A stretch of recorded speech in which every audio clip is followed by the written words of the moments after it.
If Manchester United get this decision wrong, they don't waste one season. They waste 3 years. And the terrifying part? It won't feel like a mistake at first. It will feel calm, organized, sensible. And that's exactly why this is dangerous.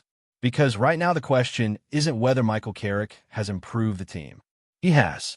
The real question is whether improvement is fooling us. Are we watching the start of an elite manager, or the beginning of another long rebuild disguised as stability?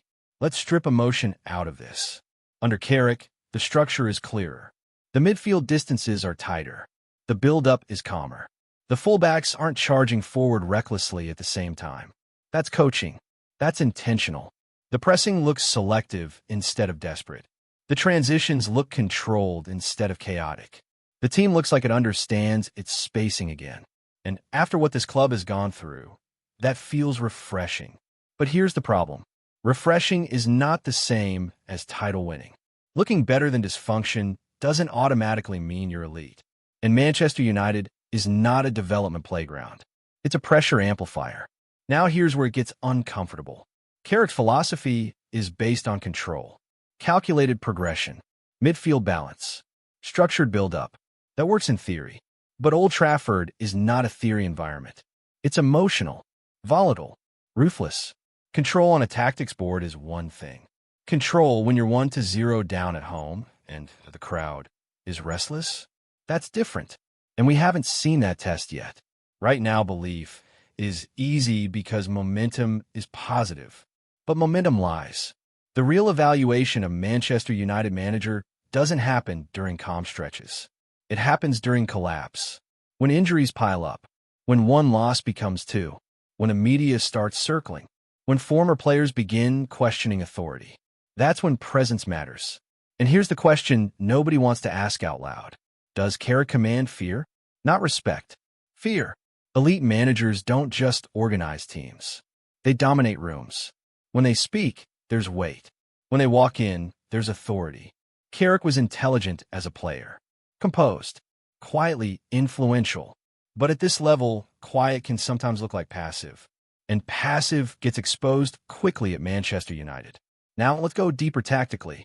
Yes, the pivot positioning has improved. Yes, central overloads are more deliberate. Yes, there's less random long ball panic. But against deep defensive blocks, the tempo can slow too much. The attacking patterns still lean heavily on individual quality. When structure reaches the final third, it sometimes dissolves into improvisation. That's not fatal, but it's revealing, because elite managers solve low blocks consistently. And that's one of the clearest separators at the top level. Now here's another uncomfortable layer. If you appoint Carrick permanently, you're not hiring a finished product. You're committing to growth alongside him. You're betting that his ceiling is title-winning level. That's not a tactical decision. That's a generational one. And Manchester United have already lived through multiple projects. At what point does patience become stagnation?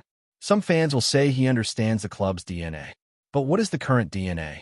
The Ferguson era is history. Modern United is defined by instability. So maybe heritage isn't the advantage people think it is. Maybe adaptability matters more than nostalgia.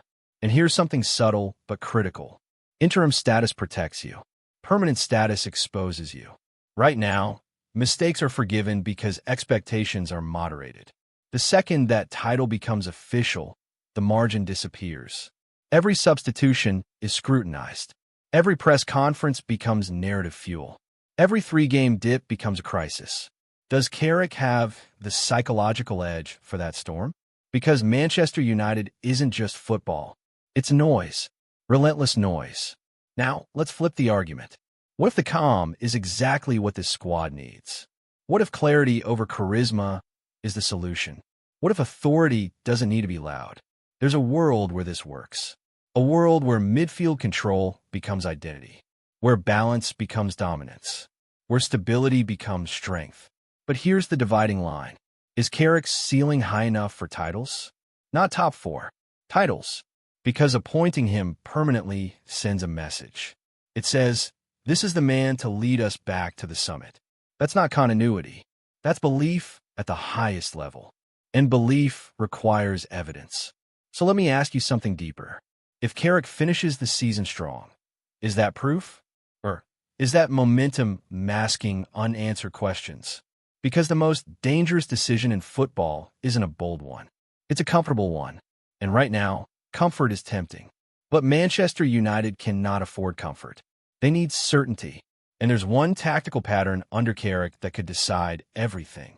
One detail that will either prove he's elite level ready or expose his limitations completely when the pressure peaks. We're breaking that down next. Because this debate isn't about liking him. It's about ceiling. And at Manchester United, ceiling is everything. This conversation is not finished. Most fans watch highlights. We study structure. Subscribe if you're serious about football.